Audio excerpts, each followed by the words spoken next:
வந்து போலீஸ் கூட்டிகிட்டு வந்து இந்த மாதிரி கல்யாணத்தை நிறுத்த போனோடனே எல்லாருமே அதிர்ச்சி அடைகிறாங்க. உடனே அன்பரசு விஜய் மேலே பழி போட்டு விஜய் வந்து அரெஸ்ட் பண்ண வைக்கிறாரு.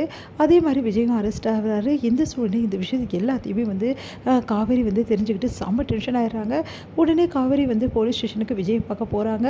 அங்கே கரெக்டாக ராதாவை கூட்டின்னு போகிறாங்க. தாத்தா எல்லாருமே வந்து டென்ஷன் ஆகிறாங்க. ராதா நீயாமா அப்படின்னோடனே காவேரி தான் என்கிட்ட சொன்னா இந்த விஷயத்த அப்படி சொல்லிட்டு ராதா வராங்க. ராதா வந்து அன்பரசு வந்து இப்படி பண்ணிட்டீங்களே, சரி நீங்கள்லாம் ஒரு மனுஷனா, இவ்வளோ தூரம் விஜய் எனக்கு நம்மளுக்காக இவ்வளோ பண்ணியிருப்பா, என்ன பண்ணிட்டா அப்படி, என் பிள்ளைக்காக நான் என்ன வேணாலும் செய்வேன், அதுக்காக தான் இப்படிலாம் பண்ணேன் அப்படின்றாரு.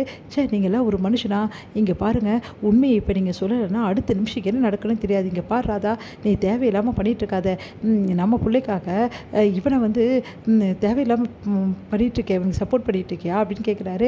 இங்கே பாருங்கள், நம்ம பிள்ளை எனக்கு முக்கியம் தான், அதே மாதிரி இவனும் எனக்கு முக்கியம் தான், இவனும் என் பிள்ளை தான், என் அக்கா பையன் எனக்கு எப்போவுமே பையன்தான், நான் விஜய் வேறு அஜய் வேறுன்னு பார்த்ததே கிடையாது, நீங்கள் வேணால் அப்படி பார்த்துக்கலாம்.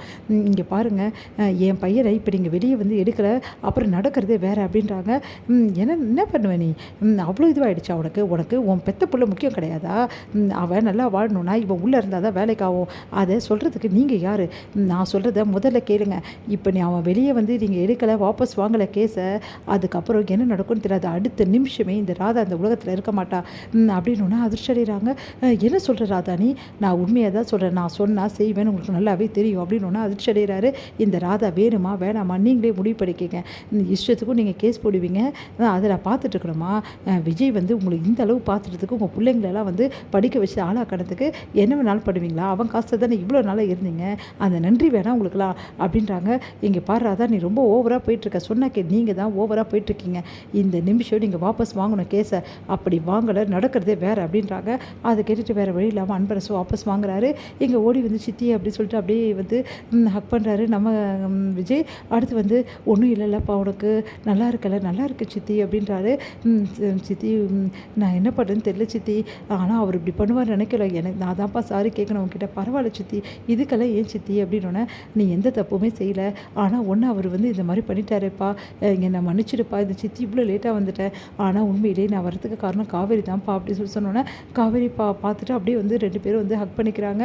அப்போ காவேரி வந்து உங்களுக்கு ஒன்றும் இல்லைல்ல, யாரும் எதுவும் பண்ணலை, எனக்கு எதுவும் இல்லை காவேரி, நீ கவலைப்படாத அப்படின்னு சொன்னோன்னே, காவேரி ஏண்டி இந்த டைமில் இங்கே வந்த அப்படின்றாங்க.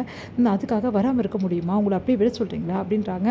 சரி சரி நாங்கள் ரெண்டு பேரும் நிற்கிறோம், நீங்கள் பேசிட்டு வாங்க அப்படின்னு சொன்னோன்னே, இங்கே வந்து இவங்க ரெண்டு பேரும் இவ்வளோ ஒத்துமையாக இருக்காங்களேப்பா, எப்படிப்பா இவங்கள வந்து பிரிக்கிறாங்க, எனக்கு ஒன்றுமே புரியலப்பா, இவங்க ரெண்டு பேரும் ஒத்துமையாக தானே இருக்காங்க, அதுக்கப்புறம் ஏன் பிரிஞ்சிருக்கணும், எல்லாம் தலை எழுத்துமான்னு சொல்லிட்டு நடந்த விஷயத்துக்கு எல்லாத்தையுமே வந்து சொல்லிகிட்ருக்காரு. நம்ம வந்து தாத்தா அவங்க பொண்ணுக்கிட்ட அவங்க கேட்ட அதிர்ச்சி இவ்வளோ நடந்திருக்காப்பா அப்படின்னா, அந்த பொண்ணு ஏன்ப்பா இப்படிலாம் பண்ணுறா, அதாம்மா எங்களுக்கும் புரியல, அந்த பொண்ணை இவ்வளோ காப்பாற்றினதுக்கு இந்த மாதிரி நன்றி இல்லாமல் பண்ணுறாமா, எல்லாத்துக்கும் காரணம் இந்த பசுபதி உங்கள் வீட்டுக்காரும் சேர்ந்தாம்மா இதெல்லாம் பண்ணிகிட்ருக்காங்க அப்படின்னு சொல்லிகிட்ருக்காங்க. இங்கே வந்து காவேரி வந்து உங்களுக்கு ஒன்றும் இல்லைல்ல, நல்லா இருக்கீங்களா அப்படின்னு எல்லாத்தையும் கை காலை தொட்டு பார்க்குறாங்க. நான் நல்லா இருக்கேன் காவேரி, நீ எப்படி இருக்க, நீ இந்த மாதிரி டென்ஷன்லாம் ஏற்றிக்கக்கூடாது காவேரி, நான் வெளியே வந்துடுவேன் அப்படி எப்படியும், ஏன் காவேரி நீ வேற இங்கே வந்து அப்படி, அதுக்காக உங்களை நான் அப்படிலாம் விட முடியாதுங்க.